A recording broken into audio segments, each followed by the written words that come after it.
तो जैसे आज का जो सेशन का अपना एजेंडा है, टॉपिक है रिज्यूमे मास्टरी, जिसके नाम से ही आप जान सकते हैं कि किससे रिलेटेड होगा। जो हम अपना सीवी बनाते हैं, रिज्यूमे बनाते हैं, उससे रिलेटेड।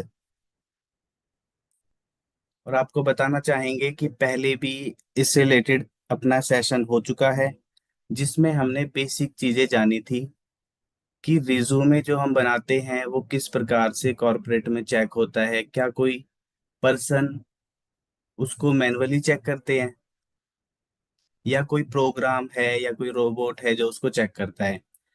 क्योंकि आप सभी को पता है कि आज की आधुनिक युग में, जहाँ पे इतनी तादाद में आपको पता है कि कोई भी वैकेंसी निकलती है तो सभी अप्लाई करते हैं।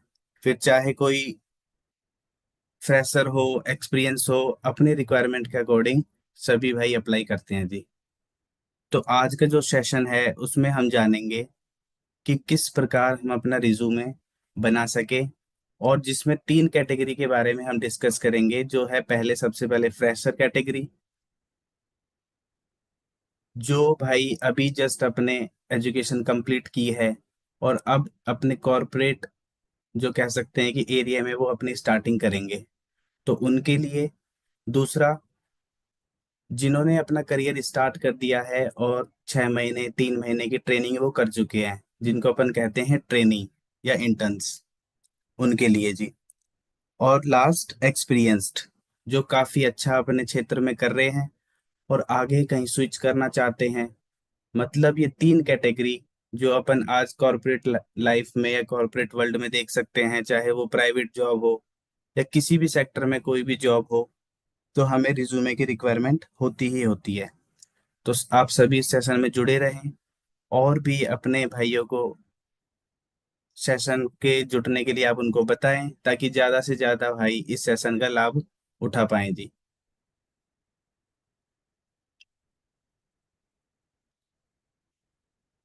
तो आज जो अपना सेशन का एजेंडा रहेगा जी, जिसमें अपन देखेंगे सबसे पहले रिज्यूमे का ब्लूप्रिंट, जिसमें अपन देखेंगे कि क्या क्या चीजें रिज्यूमे में रिक्वायरमेंट होती है, ताकि एक वो अच्छा इफेक्ट आगे जो हमारे शॉर्ट लिस्टिंग मैनेजर है या एचआर है, उनकी नज़रों में अपना रिज्यूमे हाईलाइट हो और अपनी जो अपॉर्चुनिटी है जॉब की वो थोड़ी बढ़ सके। इसके बाद हम जानेंगे गोल्डन रूल और चैलेंजेस, जो कि एक पिछले सेशन का थोड़ा रिकैप होगा, जिसमें हम जानेंगे कि एटीएस के बारे में और जो अपने कार मेथड है उसके बारे में, जो अपन ने पहले सेशन में डिस्कस किया था। तो उसका थोड़ा अपन रिवाइज करेंगे। फिर जो अपनी मेन आज का जो सेशन है, जिसके कैटेगरी अपन ने डिवाइड करी है फ्रेशर्स की, उसके बारे में हम जानेंगे। ट्रेनिंग के बारे में हम जानेंगे और फिर एक्सपीरियंस के बारे में। ठीक है जी। और इन्हीं स्टेप्स के बीच में आपको एक्शनेबल टिप्स भी शेयर करे जाएंगे, जिसको अप्लाई करके हम अपने चांसेस जॉब के और इंक्रीज कर सकते हैं। उसके बाद लास्ट में हम जानेंगे प्रैक्टिकल ड्रिल्स, ताकि अपने जो रिज्यूम है उसको हम और अच्छी तरीके से एनालिसिस करके, जो भी उसमें पॉइंट है उनको इम्प्रूव करके और बेहतर अपना रिज्यूम बना सके। और फिर अपने फाइनल स्टेप्स की तरफ जाएंगे। और लास्ट में मैं आपको दिखाऊंगा कि किस प्रकार इस आधुनिक युग में, जहाँ पे आप देख रहे हो कि सारी चीजें एआई के थ्रू हो रही है, पहले हम मैनुअली सारी चीजें टाइप करके बनाते थे, फिर चाहे वो कोई डॉक्यूमेंट हो, नोट्स हो, या अपना रिज्यूम ही क्यों ना हो। तो आज हम कैसे ज्यादा कुछ ना लिख के स्मार्ट तरीके से एआई का यूज करके प्रॉपर अपना रिज्यूम बना सकते हैं। तो इन सब चीजों के बारे में आज अपन बात करेंगे जी, पूरी डिटेल में। आप सभी भाई सेशन में बने रहे जी। तो सबसे पहला अपना पॉइंट है रिज्यूमे ब्लूप्रिंट, कि हर लेवल के लिए सही रिज्यूम कैसे बनाएं। इसमें जैसे अपनी तीन कैटेगरी आपको बताया था अभी। फ्रेशर, तो मेनली जो फ्रेशर है अभी, आप देख सकते हो कि फ्रेशर ने क्या किया, अपनी क्वालिफिकेशन है जो कंप्लीट की, एजुकेशन कंप्लीट की। फिर चाहे अगर मैं एग्जांपल लूं, अगर कोई कॉमर्स का स्टूडेंट है, तो मान लीजिए उसने अपनी ग्रेजुएशन बीकॉम कंप्लीट की, तो अभी वो जॉब के लिए जाएंगे, तो वो क्या कहलाएंगे, हमारे फ्रेशर। कि अभी उन्होंने थ्योरेटिकल जो सिलेबस है वो कंप्लीट किया, अपनी डिग्रीज ली, जो भी परसेंटेज उन्होंने पढ़ाई करके अचीव करी, तो उन सभी का क्या क्या अपने रिज्यूमे में रोल रहेगा। अब आपको पता है कि जैसे आजकल जो और कॉलेजों में चीजें इंक्लूड हो रही है कि फ्रेशर्स से पहले वो अपने जैसे सेकंड ईयर में या सेमेस्टर जहाँ चलते हैं कि थर्ड सेमेस्टर में फिफ्थ सेमेस्टर में ट्रेनिंग भी वो प्रोवाइड कराते हैं जी कॉलेज, या उनके जो एसोसिएटेड कंपनीज होती है वहाँ पे वो अपने स्टूडेंट को भेजते हैं और ये ट्रेनिंग्स कराते हैं ताकि उनको रियल वर्ल्ड की नॉलेज का जो बेसिक आइडिया है वो कॉलेज में ही मिल सके। तो अगर हम फ्रेशर का जो रिज्यूमे बनाने जाएंगे, तो आपको पता है कि उसमें एक्सपीरियंस तो होगा नहीं, तो हम वहाँ पे क्या क्या चीजें शो करेंगे। अभी जैसे फ्रेशर है जो सिर्फ अभी ग्रेजुएट हुए हैं और अब वो अपने फर्स्ट टाइम वर्क फोर्स या कह सकते हैं कॉर्पोरेट वर्ल्ड में एंट्री करने जा रहे हैं, जिनके पास बिल्कुल कम प्रोफेशनल एक्सपीरियंस, अपन कह सकते हैं जीरो प्रोफेशनल एक्सपीरियंस या वेरी लिटिल प्रोफेशनल एक्सपीरियंस होगा, और जो कि बिल्कुल स्टार्टिंग एकदम एब्सोल्युटली एंट्री लेवल पे होंगे। तो उनको रिज्यूमे में क्या क्या चीजें इंक्लूड करनी है। अब जैसे फ्रेशर अगर रिज्यूमे बनाएंगे, तो उनको जो आपको फोकस करना है उसमें आपकी पोटेंशियल, मतलब आपकी क्षमता क्या है उसके बारे में आपने एक्सप्लेन करना है जी। फिर जैसे अगर मैं बात करूं, आपने कॉलेज में जो भी आपका सब्जेक्ट फेवरेट रहा हो उसको आप वहां पे हाईलाइट कीजिए। आपकी जो स्किल्स रही हो, एक्स्ट्रा करिकुलम एक्टिविटीज हो, आप उसको शो कीजिए, क्योंकि फ्रेशर हैं हम, हमारे पास एक्सपीरियंस तो कुछ है नहीं। तो हम वहाँ पे जो अपना पॉजिटिव पॉइंट है वो क्या रखेंगे, अपनी स्किल्स और अचीवमेंट्स जो हमने कॉलेज में की है। ठीक है जी। तो फ्रेशर्स के लिए ये चीजें हैं जो अपने को ध्यान रखनी है। दूसरी अपन बात करते हैं ट्रेनी, जिन्होंने फ्रेशर्स की जो स्टेज है वो पार कर लिया और कुछ हद तक कॉर्पोरेट वर्ल्ड का एक्सपीरियंस ले लिया है। हालांकि उस समय में जो कि 3 मंथ्स का पीरियड होता है या 6 मंथ्स का, उसमें हमें एक्चुअल एक्सपीरियंस, जो एक्चुअल वर्क होता है उसका इतना ज्यादा एक्सपीरियंस नहीं मिल पाता, लेकिन कुछ हद तक हम जान पाते हैं कि आखिरकार काम होता कैसा है इंडस्ट्री में। तो वहां पे अगर हम ट्रेनिंग के लिए जाते हैं तो हमें प्रूफ ऑफ लर्नेबिलिटी, जैसे आप देख सकते हैं यहाँ पे कि हमें सीखने की क्षमता, जब भी आपको कंपनी में या किसी भी एरिया में कोई नया काम दिया जाएगा, तो आप वहां पे शोकास करें कि आपकी जो ट्रेनिंग लास्ट हुई है 3 मंथ्स में उसमें आपने क्या सीखा और कैसे आपने उसको अपने काम में इम्प्लीमेंट किया। तो जो ट्रेनिंग का अगर हम रिज्यूमे बनाने जाएंगे, तो हमें किस पे फोकस करना है, प्रूफ ऑफ लर्नेबिलिटी, कि हमारी सीखने की क्षमता, हमने क्या कुछ सीखा है और क्या कुछ उसका इम्पैक्ट, जो हमने लर्निंग वहाँ पे ट्रेनिंग में ली थी उसका क्या कुछ इम्पैक्ट हमने अपने काम में दिखाकर कंपनी को क्या उसमें अपग्रेड मिली है। तो ये चीजें हमने ध्यान रखनी है जो ट्रेनिंग के लिए। फिर लास्ट में आता है एक्सपीरियंस। अब एक्सपीरियंस जो प्रोफेशनल होंगे, उन्होंने काफी काम किया होगा, 5 साल 6 साल, तो अभी वो अपनी कॉलेज की अचीवमेंट तो वहां पे दिखाएंगे नहीं, तो वो उनको क्या दिखाना होगा, प्रूफ ऑफ इम्पैक्ट, मतलब कि उन्होंने अपने एक्सपीरियंस में जो भी 4 साल 5 साल जो भी उन्होंने काम किया है पिछली कंपनीज में, वहां पे उनका क्या इम्पैक्ट रहा, उसका प्रूफ। जैसे आपने जो जो प्रोजेक्ट किए उसकी क्या अचीवमेंट रही, क्या आपने टाइम पे वो डिलीवर करे, जो भी न्यू टास्क आपको असाइन किया क्या आपने वो कंप्लीट किया, आपकी कहीं विजिट रही बाहर किसी डिफरेंट स्टेट में, सिटी में, कंट्री में, तो क्या वहां पर जाकर आप वैल्यूएबल रिजल्ट ला पाए, तो वो चीजें हम वहां पर इंक्लूड करेंगे। तो ये डिफरेंट डिफरेंट अपनी कैटेगरी है जिसको रिज्यूमे बनाते टाइम हमने ध्यान में रखना है, ताकि हमारे रिज्यूमे जो परफेक्ट इस इंडस्ट्री के अकॉर्डिंग स्टैंडर्ड में बन सके। ठीक है जी। अब अपन देखते हैं नेक्स्ट। जी। तो इस स्लाइड में हम देखेंगे थोड़ा सा रिकैप अपने पिछले सेशन का, जो कि रिज्यूमे बिल्डिंग से रिलेटेड ही था, जिसमें हमने सीखा था गोल्डन रूल, जो कि है कार मेथड। ये एक ऐसा स्टैंडर्ड है जिसको रिज्यूमे बनाते टाइम हमने ध्यान रखना होता है, और इसको फॉलो करके अगर हम अपना रिज्यूमे बनाते हैं तो उसके चांसेस होते हैं अदर किसी नॉन फॉर्मल रिज्यूम के कंपैरिजन में। तो पिछले सेशन में हमने जाना था एक तो एटीएस के बारे में, जो कि एक प्रोग्राम होता है जिसके थ्रू अपना जो रिज्यूम है वो स्कैन होता है। क्योंकि आपको पता है कि जैसे यहाँ पे दिखाया गया है कि सिर्फ 6 सेकंड के लिए जो रिज्यूमे है हमारा वो हायरिंग मैनेजर तक पहुंचता है। हायरिंग जो मैनेजर होते हैं वो अपने रिज्यूम को सिर्फ सेकंडों में देखते हैं। तो हमें कुछ ऐसा इंक्लूड करना होगा अपने रिज्यूम में ताकि वो सेकंड के हिस्से में अपनी जो पॉइंट है, एक्टिव पॉइंट्स है, वो वहाँ पे नजर आए, ताकि अपने जो चांसेस है ग्रोथ के या सिलेक्शन के वो और ज़्यादा इंक्रीज हो जाए। और यही अफेक्ट करता है अपने एटीएस को। एटीएस क्या है जी? एक कीवर्ड स्कैनिंग प्रोग्राम है। जैसे आप यूट्यूब पे कुछ भी सर्च करते हैं, हम कोई भी एक वर्ड लिखते हैं, उससे रिलेटेड कंटेंट हमें मिलता है। तो ये जो चीजें चलती है अपने ऑनलाइन में, ये चलती है कीवर्ड बेस। तो ऐसे ही ये एटीएस है। जो जैसे मान लीजिए अगर मैं अकाउंट का स्टूडेंट हूँ, अब मैंने जॉब अप्लाई करनी है अकाउंट से रिलेटेड, तो मुझे उसी के रिगार्डिंग अपने जो वर्ड्स हैं, जो कह सकते हैं कि फॉर्मल वर्ब्स हैं, वो हमने यूज करनी होगी अपने रिज्यूम में, ताकि वो जॉब डिस्क्रिप्शन से मिलती जुलती हो और अपने जो एटीएस में अपना रिज्यूम पास हो सके। फिर अपन हायरिंग मैनेजर तक पहुंचेंगे। तो ये चीजें हमने पिछले सेशन में सीखी थी। इसके अलावा कार मेथड, जिसमें अपना आता है चैलेंज, एक्शन और रिजल्ट, कि हम अपने रिज्यूम को इस प्रकार फॉर्म करें ताकि उसमें सबसे पहले चैलेंजेस हम शो करें कि आपने क्या प्रॉब्लम आई, क्या गोल अचीव करे, और क्या आपने जो टास्क दिया था वो उस टाइम पर डिलीवर किया। उसके बाद उस जो गोल है, चैलेंज है, प्रॉब्लम है, उसको कंप्लीट करने के लिए आपने क्या क्या एक्शन या स्टेप लिए। ठीक है जी। उसके बाद रिजल्ट, कि उसका आउटकम क्या रहा। तो इस स्टैंडर्ड को अगर अपन फॉलो करते हैं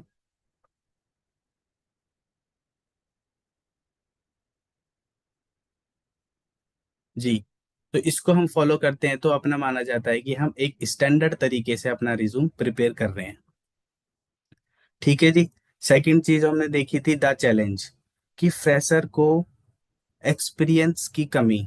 अब जैसे हम एज ए फ्रेशर एंट्री करने जा रहे हैं, एक्सपीरियंस हमारे पास है नहीं, और अगर हम एक्सपीरियंस्ड पर्सन है तो हमें रिज्यूम की जो लंबाई है वो मैनेज करनी होती है। कि मान लीजिए एक्सपीरियंस मेरे पास 10 कंपनियों का है, तो ऐसा तो है नहीं कि मैं 10 पेज अपना एक्सपीरियंस से ही भर दूंगा। तो क्या वो रिज्यूम उतना कैपेबल होगा? बिल्कुल नहीं होगा। तो इसलिए हमें अपना डिफरेंशिएट करना होगा अपने एक्सपीरियंस के अकॉर्डिंग रिज्यूम की कैपेबिलिटी। ठीक है जी। अब अपन आते हैं एग्जैक्ट अपने सेशन के पॉइंट पर। जी। तो अपना फर्स्ट पॉइंट है फ्रेशर्स के लिए, जहाँ पे अपन क्या दिखाएंगे? अपनी प्रूफ ऑफ पोटेंशियल, कि हमारी काम करने की क्षमता का सबूत हम देंगे वहां पर। तभी हमें फर्स्ट जॉब अपनी मिल पाएगी। क्योंकि आपको पता है कि ज्यादातर वैकेंसियों में आप देखोगे सब एक्सपीरियंस पर्सन मांगते हैं, लेकिन अभी तो हमने जस्ट अपना कॉलेज पास आउट किया है, तो हम उस एक्सपीरियंस जॉब के कैपेबल तो नहीं है। तो हम क्या शोकास करें ताकि जॉब हमें मिले और अपना करियर की हम शुरुआत कर पाए। तो सबसे जरूरी यहाँ पे आप देख सकते हैं कि फ्रेशर या ग्रेजुएट पर्सन को हमें अपनी पोटेंशियल दिखानी है। दूसरा जो की पॉइंट्स यहाँ पे दिए गए हैं, कि सबसे पहले हमें की प्रोजेक्ट्स, जो कि सबसे जरूरी है, क्योंकि एक्चुअल कंपनी में तो हमने काम किया नहीं है, तो एक्चुअल एक्सपीरियंस हमारे पास है भी नहीं। लेकिन आपकी ग्रेजुएशन के दौरान आपने जो भी प्रोजेक्ट बनाए, क्योंकि आपको पता है कि आजकल जो कॉलेजों में पढ़ाई चलती है तो वो भी थोड़ी प्रैक्टिकल बेस्ड थ्योरिटी के साथ हो गई है, जिसमें हम छोटे छोटे प्रोजेक्ट बनाने का हमें मौका मिलता है।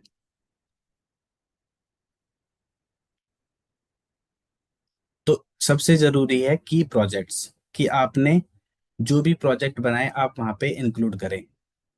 दूसरा आता है टेक्निकल स्किल, कि पढ़ाई के दौरान आपने क्या क्या नई चीजें सीखी। कि जो सिलेबस है वो तो सभी स्टूडेंट पढ़ रहे हैं, उसके अलावा आपने क्या टेक्निकल स्किल सीखी। एग्जाम्पल, कि अगर मैं बीकॉम कर रहा हूँ तो जो सिलेबस है अकाउंट का, इकोनॉमिक का, वो सब मैंने पढ़ा है, लेकिन इसके अलावा क्या आपने अकाउंट से रिलेटेड कोई सॉफ्टवेयर सीखा। जैसे कि अगर अपन बात करें अभी, टैली, टैली आपने नाम सुना होगा, जो कि अकाउंटिंग इंडस्ट्री में काफी यूज होता है। लगभग हर एमएसएमई कह सकते हैं, मिड लेवल कंपनी या लार्ज कैप कंपनी, सभी में ये चीजें यूज होती है। दूसरा, अगर आप छोटे कस्टमर्स की बात करें तो एक बिजी अकाउंटिंग सॉफ्टवेयर है। तो ये अपना एडिशनल पॉइंट होगा कि मैंने बीकॉम के साथ साथ कोई टेक्निकल सॉफ्टवेयर की भी लर्निंग की। तो आप खुद सोचिए, जब हम जॉब के लिए अपने जाएंगे ग्रेजुएशन के बाद, तो उस स्टूडेंट को प्रेफरेंस पहले मिलेगी जिसके पास एक्स्ट्रा स्किल्स होंगी। तो इस चीज का हमने ध्यान रखना है जी, स्किल्स से रिलेटेड। तीसरा हम बताएंगे अपने एजुकेशन और कोर्स वर्क से रिलेटेड, कि एजुकेशन हमने अपना इंटरमीडिएट ट्वेल्थ कहाँ से किया, क्या परसेंटेज रही, क्या सीजीपीए रही, क्या क्या आपके सब्जेक्ट्स थे, उसके बारे में हम बात कर सकते हैं। उसके अलावा टेंथ आपने अपनी कहाँ से करी, कितनी सीजीपीए रही, क्या कुछ अचीवमेंट्स, क्या आपने कोई ओलंपियाड पास किया, कोई सर्टिफिकेशन किया, या कोई कह सकते हैं नेशनल लेवल का टेस्ट या स्टेट लेवल का टेस्ट आपने क्लियर किया। तो ये सारी चीजें बहुत ही मायने रखेगी जब हम एक फ्रेशर्स के लिए जॉब अप्लाई कर रहे हैं। क्योंकि इंडस्ट्री को भी पता है कि अभी जो अपना स्टूडेंट है वो जस्ट पास आउट होके आया है, तो उसकी एजुकेशन से रिलेटेड कैपेबिलिटी या टेक्निकल स्किल्स क्या क्या हैं, उसके बेसिस पे हमारे चांसेस जॉब के ज़्यादा होंगे। अब नीचे आप देख सकते हैं कि यहाँ पे रेफरेंस लिंक दिए हुए हैं, तो मैं ये आपको दिखाना चाहूँगा, जिसमें अपने फ्रेशर्स के रिज्यूमे यहाँ पे किस प्रकार हो सकते हैं वो बताया गया है जी। तो फर्स्ट लिंक अगर मैं ओपन करता हूँ तो क्या कुछ हमें दिखेगा।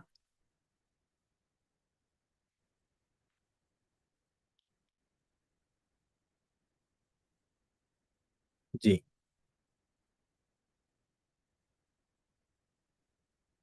तो आप देख सकते हैं, ये पहला रिज्यूम फ्रेशर का मैंने यहाँ पे ओपन किया है, जिसमें सबसे पहले ऊपर स्टूडेंट का नेम सुनील कुमार आप देख सकते हैं यहाँ पे नेम। उसके बाद हमारी पर्सनल डिटेल, फिर वो आपकी हो गई ईमेल आईडी, उसके अलावा आपका मोबाइल नंबर,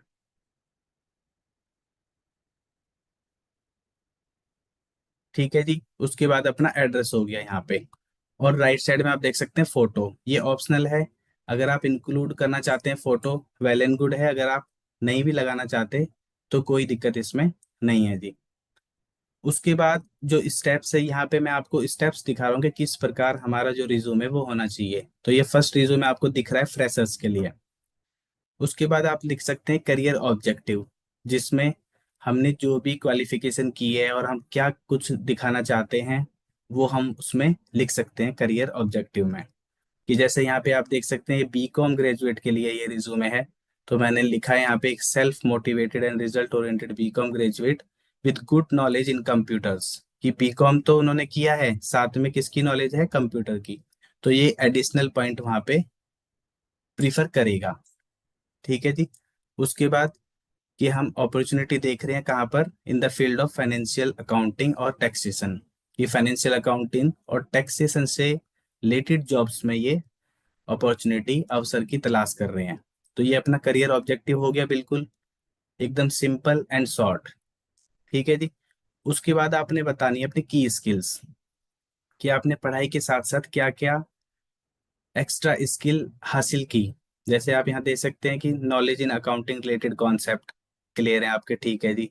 उसके बाद preparing accounting related document like invoices हो गए, बिल्स हो गए, परचेज अकाउंट हो गए, पेएबल अकाउंट रिसीव एक्सेट्रा। उसके बाद knowledge in Tally and MS Excel, तो ये आपका एडिशनल पॉइंट यहाँ पे देगा हमें कंपैरिजन टू अदर स्टूडेंट। अब आप खुद सोचिए, सेम बीकॉम का स्टूडेंट आएगा जिसको कंप्यूटर की नॉलेज कम है, और सेम बीकॉम का स्टूडेंट आएगा जिसको कंप्यूटर की नॉलेज है। तो प्रेफरेंस किसको मिलेगी, जिसको बीकॉम के साथ क्या कुछ एक्स्ट्रा नॉलेज है उसको। तो ये बेसिक फॉर्मेट है, आप देख सकते हैं। उसके बाद एजुकेशनल क्वालिफिकेशन, पर्सनल डिटेल, और यहाँ पे डिक्लेरेशन। अभी इस कैंडिडेट के पास कोई प्रोजेक्ट बेस्ड वर्क नहीं है, तो यहाँ पे हमने मेंशन नहीं किया। इसलिए आप देख सकते हैं कि ये short and simple single page का रिज्यूमे हमारे पास यहाँ पे एक फ्रेशर का ऐसे बन के आता है, ठीक है जी। तो इसलिए आपको सजेस्ट करेंगे कि अगर आप फ्रेशर हैं, अभी कॉलेज में हैं, पढ़ाई कर रहे हैं, तो जो भी आप अपना पहला रिज्यूम बनाएं, पूरी कोशिश कीजिए कि आप उसको सिंगल पेज ही रखें। क्योंकि इतना कुछ अपने करियर में अभी है, शुरुआत है अपनी, कि हमने अपने क्वालिफिकेशन के बारे में लिख दिया, परसेंटेज बता दी, इंटरमीडिएट मैट्रिकुलेट सब बता दिया, प्रोजेक्ट हमने कुछ किया नहीं। तो हम जो अपने किया नहीं उसको इंक्लूड बिल्कुल हम नहीं करेंगे। जो भी शॉर्ट एंड सिंपल है वो हमें रखना है। तो ये आपको दिखाया गया फर्स्ट रिज्यूमे। अब मैं चाहूंगा आपको एक और एग्जांपल देने की यहाँ पे। और ये कंटेंट है आपको बिल्कुल ग्रुप में शेयर किया जाएगा जी, तो आप इसकी बिल्कुल चिंता ना करें। बस जो सेशन में आपको जानकारी डिलीवर कर रहे हैं आप उस पर ध्यान रखें। ये दूसरा रिज्यूम आप देख सकते हैं, सिंपल। एक और टेम्पलेट है अपने पास फ्रेशर रिज्यूम की, जिस पे यहाँ पे देख सकते हैं ऊपर अपना नेम आ गया, डिटेल आ गई, करियर ऑब्जेक्टिव पिछले रिज्यूम की तरह। क्वालिफिकेशन हमने यहाँ पे पहले शोकास कर दी। उसके बाद टेक्निकल स्किल्स होगी, सॉफ्ट स्किल्स यहाँ पे ये एडिशनल पॉइंट है सॉफ्ट स्किल्स का, तो आप ये इंक्लूड कर सकते हैं। और नीचे अपनी पर्सनल डिटेल। आप देख सकते हैं कि ये रिज्यूम भी हमारा सिंगल पेज का ही है। ठीक है जी। तो फ्रेशर में हमने क्या चीजें याद रखनी है कि अपना रिज्यूम सिंगल पेज का ही हो। अगर आप वो सिंगल पेज से ज्यादा जा रहा है तो आप उसका मार्जिन सेट करके या लाइन स्पेसिंग सेट करके कोशिश करें उसको सिंगल पेज में ही लाने की। तो ये हमारा दूसरा एग्जाम्पल था फ्रेशर रिज्यूम के लिए। चलते हैं जी अपने नेक्स्ट पॉइंट पर। उससे पहले हम यहाँ पे देख सकते हैं एक एक्शनेबल टिप्स अपने फ्रेशर रिज्यूम के लिए, कि अगर आपने कोई प्रोजेक्ट नहीं किया अभी तक, तो आप कोई सिंपल, जैसे यहाँ पे मैंने क्रेड ऐप का यूज लिया है, तो ये एक सॉफ्टवेयर इंजीनियर के लिए है कि अगर उसने अपने ग्रेजुएशन में, अगर वो बीसीए कर रहा है या बीटेक कर रहा है, कोई भी प्रोजेक्ट नहीं बनाया, तो वो सिंपल सा ये कर्ड बेस्ड ऑप होता है जिसमें अपन क्रिएट, रीड, अपडेट और डिलीट ये चार ऑपरेशन परफॉर्म करते हैं। ऐसी कोई सिंपल एप्लीकेशन बना के वो अपने जो रिज्यूम है उसको और इफेक्टिव बना सकते हैं। Being vague is a major mistake. Vague मतलब कि अस्पष्ट, कि हमने कुछ किया हो और हम उसको स्पष्ट तरीके से बता नहीं पा रहे, तो वो एक बहुत बड़ी गलती हो सकती है। तो ये एक एक्शनेबल टिप है जिसको हम इंक्लूड करके अपने रिज्यूम को और बेहतर बना सकते हैं। और जिससे अपनी, आपको पता है कि कॉर्पोरेट लाइफ जो जॉब के चांस है, रिज्यूम शॉर्टलिस्टेड है, वो अदर्स के कंपैरिजन में बढ़ जाएगा। नेक्स्ट देखते हैं जी ट्रेनी और इंटर्न। ये कौन कैंडिडेट होंगे? जिन्होंने अपनी फ्रेशर्स की जर्नी स्टार्ट कर दी और 3 महीने का, 6 महीने का एक्सपीरियंस इंडस्ट्री का ले लिया। फिर जरूरी नहीं है कि वो एक्चुअल इंडस्ट्री में गए हो, उन्होंने कहीं किसी लैब में या किसी इंस्टीट्यूट में वो एक्सपीरियंस लिया हो। तो इसीलिए ट्रेनी जो इंटर्न्स है उनको एक्चुअल जो इंडस्ट्री का एक्सपीरियंस है वो नहीं मिल पाता, due two of shortage of time. तो यहाँ पे अगर अपन बात करें ट्रेनी और इंटर्न को, तो उन्हें किस पे ध्यान देना पड़ेगा? प्रूफ ऑफ लर्नेबिलिटी, कि उसको जो भी उनको मौका मिला 3 महीने का, 6 महीने का, उसमें उन्होंने क्या कुछ सीखा और कितनी जल्दी सीखा, कितना अफेक्टिव सीखा, ये हमें वहां पे दर्शाना होगा। और यहाँ पे आप देख सकते हैं कि सीखने की क्षमता दिखानी है हमें अगर हम एक ट्रेनी हैं तो ये चीजें जो हमें इंक्लूड करनी है अपने रिज्यूमे में वो यहाँ पे बात करेंगे। पहला पॉइंट आता है इंटर्नशिप, कि अगर आपने कॉलेज टाइम पे कोई इंटर्नशिप नहीं करी, तो आपने ट्रेनिंग टाइम पे जो 3 महीने की, 6 महीने की इंटर्नशिप या अप्रेंटिस की है, तो वो आपने उसकी डिटेल वहाँ पे इंक्लूड करनी है कि आपने किस कंपनी में की, क्या आपको काम दिया गया, काम नहीं मिला तो क्या कुछ आपको सीखने को मिला, ये हमें चीज़ें इंक्लूड करनी है। उसके अलावा relevant course work and workshop, कि काम के दौरान आपको क्या क्या कोर्स करने को मिले, क्योंकि आपको पता है कि जब एज ए ट्रेनी हम ज्वाइन करते हैं तो कंपनी हमें नई नई स्टैंडर्ड चीज़ें बेटर इंस्टीट्यूट से सिखाती है। चाहे फिर उसमें 1 महीने का टाइम लगे, 45 डेज का लगे, वो डिपेंड करता है अपने कोर्स वर्क जो कंपनी हमें प्रोवाइड करा रही है, या फिर वर्कशॉप कराती है। जैसे अगर आप कोई अच्छी कंपनी ज्वाइन करोगे तो वो आपको आईआईटीज में वर्कशॉप कराने का मौका मिलेगा। तो जहाँ पे अपन एक्सपर्ट हैं, जो प्रोफेसर से, वहाँ पे हम अपने को किसी भी टॉपिक के बारे में सीखने को फिजिकली मिलता है। तो ये कुछ चीज़ें अगर आप अटेंड करते हैं अपने ट्रेनी और इंटर्नशिप पीरियड में, तो आप उसको ऐड कर सकते हैं। इसके अलावा ऑब्जेक्टिव और गोल स्टेटमेंट, क्योंकि आपने 3 महीने की ट्रेनिंग यहाँ पे ले ली है, फ्रेशर की आपने जो जर्नी है वो स्टार्ट कर दी है, तो अब यहाँ पे ऑब्जेक्टिव आपका क्लियर हो गया होगा। एग्जाम्पल के तौर पे, अगर मान लीजिए मैं बीकॉम का स्टूडेंट हूँ और मैंने 3 महीने की अप्रेंटिस कर ली टैक्स के एरिया में, तो अब मेरा ऑब्जेक्टिव क्लियर हो गया कि मैं टैक्स की तरफ ही अकाउंटिंग में जाऊंगा। फिर चाहे वो जीएसटी से रिलेटेड हो गया या कोई आईटीआर से रिलेटेड हो गया क्योंकि आपको पता है कि अकाउंट में भी फील्ड बहुत सारे होते हैं। तो यहाँ पे हमें अपने ऑब्जेक्टिव को क्लियर करना है और अपने गोल को सेट करना है। क्योंकि अगर आप मास्टर बनेंगे किसी एक चीज के, तो उसमें आप ज्यादा वैल्यू ऐड कर पाएंगे। ठीक है जी। अब यहाँ पे आपको दिखाना चाहेंगे एक रेफरेंस लिंक कि किस प्रकार से ट्रेनिंग का रिज्यूम होना चाहिए।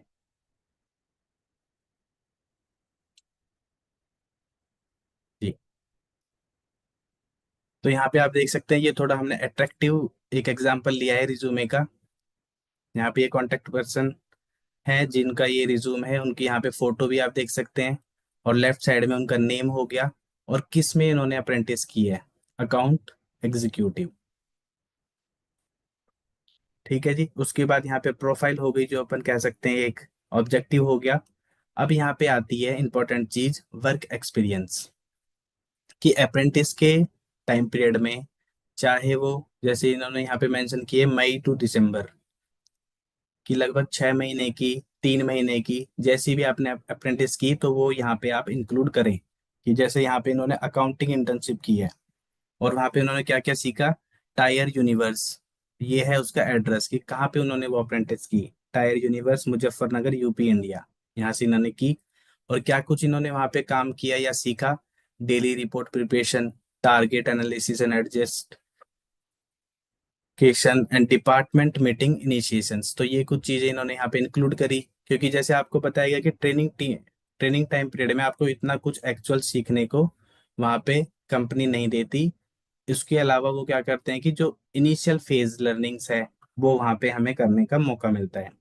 उसके बाद अपनी एजुकेशन जैसे आपने सब में इंक्लूड करी, तो यहाँ पे हम कर सकते हैं। उसके बाद सर्टिफिकेशन आपने कोई लिया है, जैसे अगर मैं इसको थोड़ा जूम करूँ तो हम देख पाएंगे। जी, इन्होंने CF, chartered financial analysis related कोई सर्टिफिकेशन कर रखा है। और राइट साइड में आप देख सकते हैं कॉन्टैक्ट डिटेल, स्किल्स हो गई, लैंग्वेजेस इंग्लिश, स्पेनिश, जर्मन, जो भी आप जानते हैं, इंग्लिश, हिंदी, पंजाबी आप इंक्लूड कर सकते हैं। सॉफ्ट स्किल या इंटरपर्सनल रिलेटेड स्किल्स जो हैं आप यहाँ पे इंक्लूड कर सकते हैं। और बिजनेस से रिलेटेड कोई स्किल्स है तो आप यहाँ पे, और नीचे कंप्यूटर से रिलेटेड, जैसे इन्होंने जोहो बुक्स का कुछ किया हुआ है, तो मतलब वो सारी स्किल्स हमने अपने यहाँ पर शो करनी है। तो ये एक एग्जाम्पल था एक ट्रेनी और अप्रेंटिस स्टूडेंट का या कैंडिडेट का रिज्यूमे कैसा होना चाहिए। तो आप देख सकते हैं इसका एग्जाम्पल। अब अपन नेक्स्ट चलते हैं कि एक एक्शनेबल टिप यहाँ पे क्या रहेगी, कि जब भी आप अपने एज ए अप्रेंटिस के बाद अब रियल काम के लिए रिज्यूमे अप्लाई करने जा रहे हैं, तो उसमें आपने क्या कुछ सीखा, वो वहाँ पे इंक्लूड करना बहुत जरूरी है। उसके बाद उसको, जो आपने लर्निंग ली, उससे आपकी क्षमता कैसे बढ़ी काम करने की। जैसे अगर आपने कोई वहाँ पे सॉफ्टवेयर सीखा, तो सीखते टाइम आपको काफी टाइम लगा होगा, लेकिन अब वो काम आप काफी बेहतर तरीके से कम समय में कर पाओगे, तो वो हमने यहाँ पे इंक्लूड करना है। उसके बाद जो जो चीजें हमने सीखी उसको हम कहाँ पे कैसे अप्लाई कर सकते हैं, तो इस तरीके के वर्ब्स हमने अपने रिज्यूमे में यूज करने हैं, जो कि ATS में भी मदद करेगा, कार मेथड को भी फॉलो करेगा।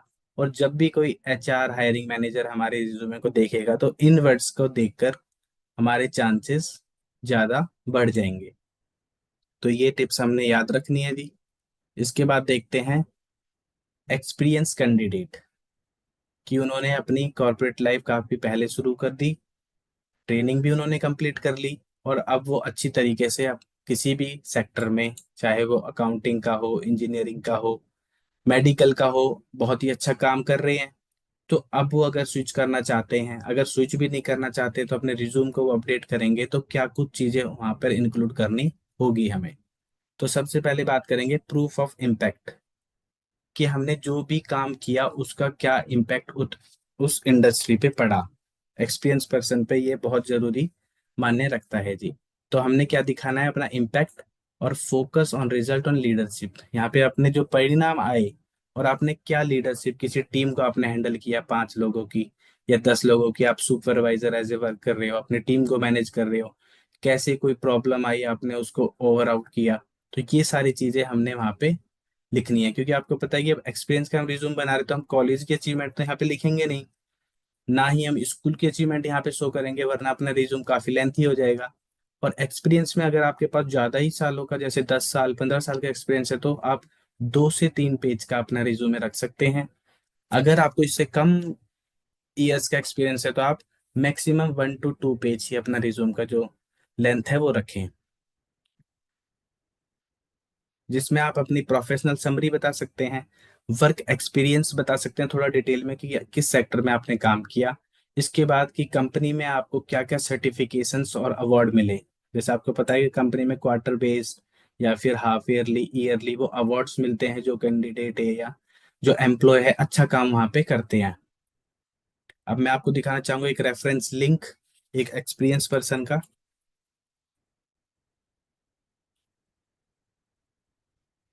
जी, ये आप देख सकते हैं एक एक्सपीरियंस पर्सन का रिज्यूमे है, जिन्होंने लगभग 9 साल कंपनी में काम किया है।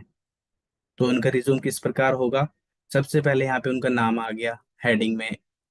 जरूरी नहीं है कि आप यहाँ पे हेडिंग में रिज्यूमे लिखो, आप सीधा नाम से भी स्टार्ट कर सकते हो। उसके बाद अपनी ईमेल आ गई, मोबाइल नंबर आ गए, आपके सोशल हैंडल आ गए। आपको बताना चाहिए कि लिंक्डइन एक ऐसा प्लेटफॉर्म है, जैसे अपन फेसबुक चलाते हैं जो कि एक सोशल मीडिया ऐप है, उसी प्रकार लिंक्डइन एक प्रोफेशनल सोशल मीडिया अपन कह सकते हैं, जहाँ पे आपको सारी कंपनीज जो टॉप की कंपनी वो मिलेगी। तो वहाँ पे आप इजीली अपनी इंटरेस्ट के रिलेटेड वहाँ पे जॉब आप अप्लाई कर सकते हैं, डायरेक्ट आप एचआर से कनेक्ट कर सकते हैं, मैनेजर से कनेक्ट कर सकते हैं। तो ये एक प्रोफेशनल सोशल मीडिया अपन कह सकते हैं लिंक्डइन, जिसको आप और गो थ्रू गूगल से कर सकते हैं। तो आप देख सकते हैं यहाँ पे स्किल्स, जो एक्सपीरियंस पर्सन है उन्होंने सबसे पहले अपनी स्किल्स को शो किया है कि क्या क्या उनकी जो एक्सपर्टीज है, जिसमें उन्होंने एक्सपीरियंस लिया है, काम किया है। उसके बाद वर्क एक्सपीरियंस। अब आप देख सकते हैं कि एक एक्सपीरियंस पर्सन है, तो वर्क एक्सपीरियंस इनका ऑब्वियसली ज्यादा होगा। तो जो जो इन्होंने कंपनी में काम किया, एडोबी में किया है, अमेजोन में किया है, सारी चीजें इन्होंने यहाँ पे मेंशन की है। क्या वहाँ पे उन्होंने काम किया था एज ए कंप्यूटर साइंटिस्ट, उससे पहले सॉफ्टवेयर डेवलपमेंट इंजीनियर, उससे पहले एसोसिएट, और उससे पहले कहीं ट्रेनिंग या अप्रेंटिस की होगी। तो ये सारी चीजें हम एज ए एक्सपीरियंस का रिज्यूम बना रहे हैं, तो हमारा थोड़ा रिज्यूमे लेंथी होगा, तो हमें सब चीजें इंक्लूड करनी होगी जी। उसके बाद एजुकेशन आ गई आपकी, जैसे आप देख सकते हैं यहाँ पे बिट्स हैदराबाद से इन्होंने बीटेक या बीई बैचलर्स अपनी कंप्लीट की है, और बैचलर्स के दौरान इनके ये प्रोजेक्ट वर्क थे। और आप देख सकते हो कि एक एक्सपीरियंस का रिज्यूम था, तो 1 पेज से ज्यादा ये थोड़ा जाएगा ही जाएगा। हमने कोशिश करना है कि उसको 1 से 1.5 या 2, मैक्सिमम 2 पेज तक हम रखें। उसके बाद जो जो इनको अवार्ड मिले, जैसे आपको यहाँ पे बताया गया कि सर्टिफिकेशन और अवार्ड्स वो हमने यहाँ पे मेंशन कर देने हैं। तो ये एक रिज्यूम टेम्पलेट है जी एक्सपीरियंस पर्सन का। तो इस प्रकार अपने रिज्यूम को आप बना सकते हैं। अब चलते हैं जी एक्शनेबल टिप्स इसके लिए। आप देख सकते हैं यहाँ पे कि हमने क्या नहीं करना। जो ओल्ड ओल्ड पुराना जो जॉब डिस्क्रिप्शन है, उसको कॉपी पेस्ट नहीं करना। कि जब भी आप नया रिज्यूमे बनाओ, तो आपको जॉब डिस्क्रिप्शन जो अपडेट है उसके अकॉर्डिंग आपने अपना रिज्यूम अपडेट करना है। और उसमें आप अपनी ड्यूटी, जो आपने काम किया है, उसको रिजल्ट में आपने वहां पे शो करना है। ठीक है जी। उसके बाद हम देखते हैं प्रैक्टिकल ड्रिल और फाइनल स्टेप्स पे आते हैं। कि रिज्यूमे आपका कुछ ऐसा रहेगा, यहाँ पे आप देख सकते हैं कि मोबाइल में दिखाया गया है। तो वहाँ पे आपने सबसे पहले अपने कंटेंट को इम्पैक्टफुल तरीके से दिखाना है, ताकि जब भी वो किसी प्रोग्राम के थ्रू स्कैन हो या किसी ह्यूमन के थ्रू स्कैन हो। मान लीजिए किसी छोटी कंपनी में आप जा रहे हैं, इतने एम्प्लॉयज नहीं है, इतने वैकेंसी नहीं है, वहाँ पे कम लोग आए, तो हो सकता है कि एचआर वहाँ पे खुद ही स्कैन करे, वो कोई अफोर्ड ना करे किसी ईटीएस सॉफ्टवेयर को। तो वहाँ पे वो खुद देखेंगे, तो एक कंटेंट इम्पैक्टफुल वहाँ पे दिखना चाहिए, ताकि अपने चांसेस वहाँ पे बढ़ जाएं।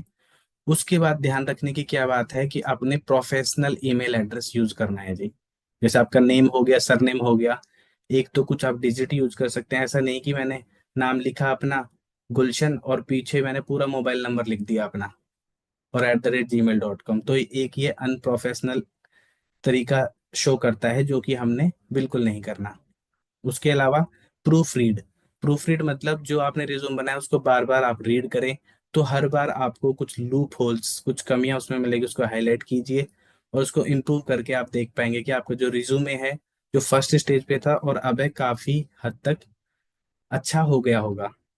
लास्ट में जो स्टेप है कि आप अपने रिज्यूम को भले ही वर्ड फॉर्मेट में रखें, ताकि आपको भविष्य में वो चेंज करना होगा, अपडेट करना होगा, लेकिन जब भी आप उसको किसी को शेयर करें तो आप उसको पीडीएफ में ही रखें। तो ये कुछ टिप्स हैं जी जो हमने फॉलो करने हैं, जिससे अपना रिजल्ट और बेहतर आ सके यहाँ पर।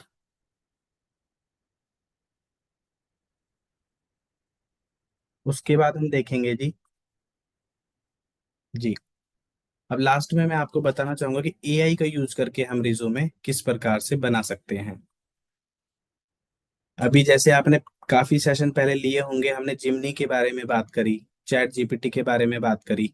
तो मैं यहाँ पे आपको पहला एग्जांपल दिखाना चाहूंगा चैट जीपीटी का, कि जिसमें मैंने एक प्रॉम्प्ट डाला। यहाँ पे आप देख सकते हैं चैट जीपीटी की वेबसाइट है। इस पे मैंने एक प्रॉम्प्ट लिखा। प्रॉम्प्ट क्या होता है?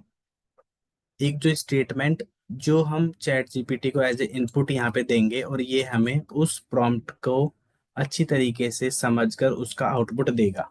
तो मैंने यहाँ पे लिखा, create a single page resume for fresher accountant just completed B com with no experience. कि ऐसे फ्रेशर अकाउंटेंट के लिए रिज्यूमे बनाएं जिन्होंने बस अभी अपनी बीकॉम पूरी करी है, बिना किसी अनुभव के। तो इन्होंने देखो कुछ ही सेकंडों में ये बना के दे दिया कि यहाँ पे उसका नेम आ गया, एड्रेस आ गया, करियर ऑब्जेक्टिव आ गया। ये देखो इन्होंने खुद से लिख दिया ये, motivated and detail oriented B com. क्योंकि अब तक क्या होता था, आप वर्ड, एमएस एक्सेल, ये एमएस वर्ड खोलोगे, फिर खुद से हेडिंग बनाओगे, टाइप करोगे, तो वो चीजें अब डेप्रिकेट हो चुकी है।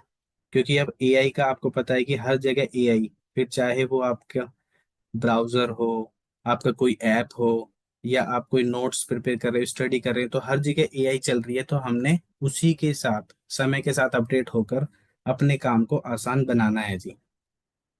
तो इसलिए आप एआई का यूज करके अपना रिज्यूम बनाएं, फिर चाहे आप ट्रेनी हो, फ्रेशर हो, एक्सपीरियंस हो। यहाँ पे इन्होंने एजुकेशन लिख दिया, स्किल्स लिख दिया, एकेडमिक प्रोजेक्ट्स लिख दिए, सर्टिफिकेशन लिख दिए। कि अकाउंटेंट का रिज्यूमे बना रहे हैं तो क्या होना चाहिए? टैली होनी चाहिए वहां पर, वहाँ पे ऑफिस का सर्टिफिकेशन होना चाहिए, और एनी कोई फाइनेंस और अकाउंट का कोर्स। यहाँ पे पर्सनल डिटेल आ गई और ये डिक्लेरेशन आ गया। और आप यहाँ पे देख सकते हैं कि ये हमें गाइड भी कर रहा है कि आप जो रियल डिटेल है उनको फिल इन द, जो भी खाली है वहाँ पे आप फिल कर सकते हैं। फिर आप प्रोफेशनल समरी ऐड कर सकते हैं जो कि आपकी स्ट्रेंथ को दर्शाएगा।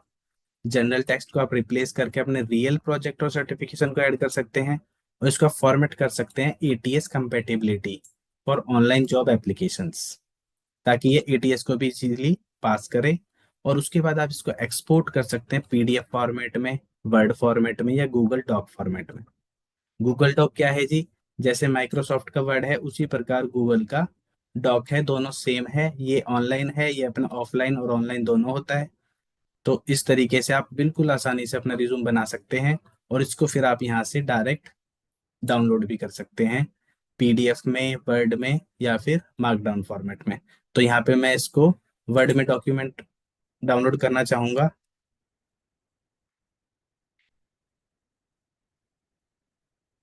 अब मैं आपको दिखाना चाहूंगा कि वर्ड में डाउनलोड करने के बाद कुछ ऐसा आपको दिखेगा। अब यहाँ पे आप बिल्कुल आसान तरीके से अपने इसको अपडेट कर सकते हैं। जैसे मैंने यहाँ पे अपना नाम लिख दिया, एड्रेस लिख दिया मैंने अपना, एड्रेस,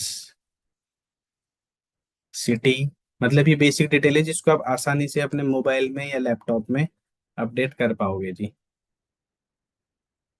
यहाँ पे मैंने अपना स्टेट लिख दिया, राजस्थान। ये अपना पिन कोड आ गया आपके शहर का। ये आपके मोबाइल नंबर आ जाएंगे और ईमेल एड्रेस।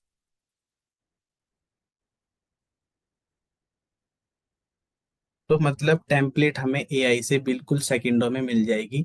आपने बस अपनी रियल जो एक्चुअल डिटेल है उसको अपडेट करना होगा, और आपका रिज्यूम बन के हो गया बिल्कुल तैयार। यहाँ पे स्किल्स देख लीजिए, इन्होंने अपने आप यहाँ पे ऐड कर दिया, फाइनेंशियल अकाउंटिंग बेसिक्स आपको आती है क्योंकि हम फ्रेशर हैं। अगर हम एक्सपीरियंस होते हैं हमें बेसिक के साथ साथ एडवांस भी आती। टैली आपको आती होगी, एमएस एक्सेल, एमएस वर्ड, तो इसने खुद डिसाइड किया कि आप एक बीकॉम के स्टूडेंट है तो आपको क्या क्या स्किल आनी चाहिए। तो इतना आसान है जी रिज्यूम बनाना, आप देख सकते हैं एआई का यूज करके। और अगर सेम प्रॉम्प्ट में यहाँ पे जिमनी की अगर अपन बात करें, जो कि गूगल की तरफ से एआई टूल है, वो कुछ कैसा जनरेट करेगा, सेम प्रॉम्प्ट मैंने वहां पे डाला, create a single page resume with no experience, आप देख सकते हैं फुल नेम, ये आपकी डिटेल कॉन्टैक्ट, ये education, technical skill, academic project, certification, training, soft skill, language tips. तो ये सारी चीजें आप यहाँ पर बहुत ही अच्छी तरीके से कम समय में देख सकते हैं। और इसको आप डायरेक्ट यहाँ से शेयर करके अपने किसी फ्रेंड को भेज सकते हैं, या फिर आप इसको एक्सपोर्ट करके गूगल डॉक में सेव कर सकते हैं। तो ये कुछ फीचर हमें यहाँ पर भी मिलेंगे जी। तो ये था आज का सेशन, जिसमें आपको बेसिक से लेके एडवांस तक पूरा बताया गया कि किस प्रकार से हम अपने रिज्यूम को बना सकते हैं।